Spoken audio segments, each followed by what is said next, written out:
Hello, I'm Dr. Clint Sexton with Naperville Integrated Wellness, and I'm a functional medicine doctor. Today I want to talk about what is the best type of doctor or best type of specialist or healthcare provider you want to seek out if you have an autoimmune disease.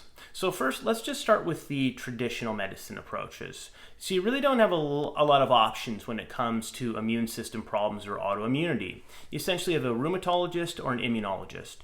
Rheumatologists tend to deal more with autoimmune diseases that involve the musculoskeletal system. So we're talking about muscles and joints and bones. Immunologists, it's a little less defined in terms of exactly what they're working with, but they do work with autoimmune related issues and also deal with things like allergies as well. So those are the two main specialties that tend to work with the immune system. The only problem is that we don't actually have a specialty that is purely dedicated just to autoimmune disease, meaning the different types of autoimmune diseases in the body, meaning if you have autoimmunity to the nervous system, let's say MS, or the thyroid, such as Hashimoto's or Graves' disease, these are all going to end up with different specialties then, but we don't have a single specialty that focuses exclusively on the immune system and autoimmunity as a whole. The other thing with the traditional approach is that you're going to be looking primarily at medication. So you're either going to be looking at some type of steroid or some other type of drug, like an immunosuppressive drug that's going to suppress the immune system.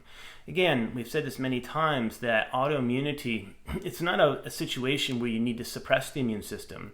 When you start suppressing the immune system, you open up the doors to all kinds of other health issues. Lots of these drugs can make you more susceptible to various cancers, heart failure, liver failure, kidney failure, problems with your blood cells, etc. So you can't just go in and squash a major system like this without the possibility of some pretty significant repercussions. So I gave a whole list on the blog of the different kinds of medications and a long list of all the potential side effects. So the one approach would be you're dealing more with standard medicine and you're basically just going to get medication, okay, one way or another to suppress the immune system.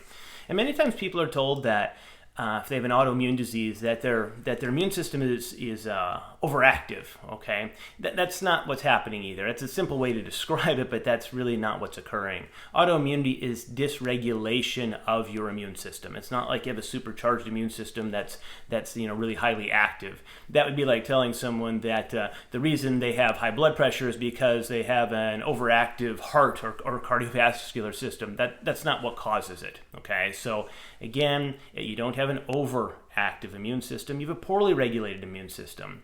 And one reason that this is going to happen is because there's going to be other systems involved that will ultimately result in autoimmunity.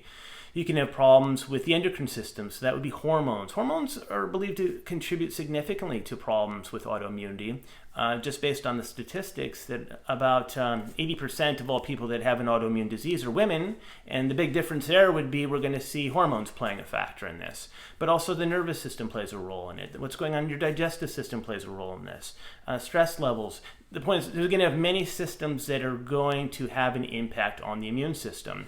So if you really wanted to talk about a specialist that was going to deal with autoimmunity, that specialist would have to understand how the other systems are involved, not just focusing on the immune system itself. Okay, and bringing about better regulation of the immune system. So you'd have to look at the nervous system, the endocrine system, the digestive system, these other systems that are going to have an impact on the immune system's ability to regulate itself.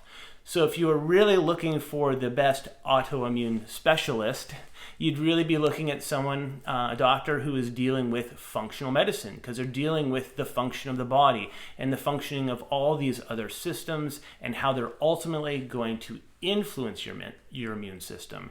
And your goal with autoimmunity is to reestablish as much control, as much regulation back to that system as much as possible. You want to help it. You don't want to squash it with drugs and medications. Okay, so that's the main difference. So you have your choices from more of a traditional model. You're not going to get a lot of input on other ways to improve your health or address these other systems in that way. If you go more of a functional medicine approach, They're going to look at not only what's happening with the immune system, but these other systems that are ultimately going to influence the immune system, okay? So hopefully this helps in just kind of separating the two. And again, if you have an autoimmune condition, you need to consider your body as a whole, because that's going to dictate what happens with the particular disease itself, okay? I hope you found this helpful. For more details on some of these things, check out the blog.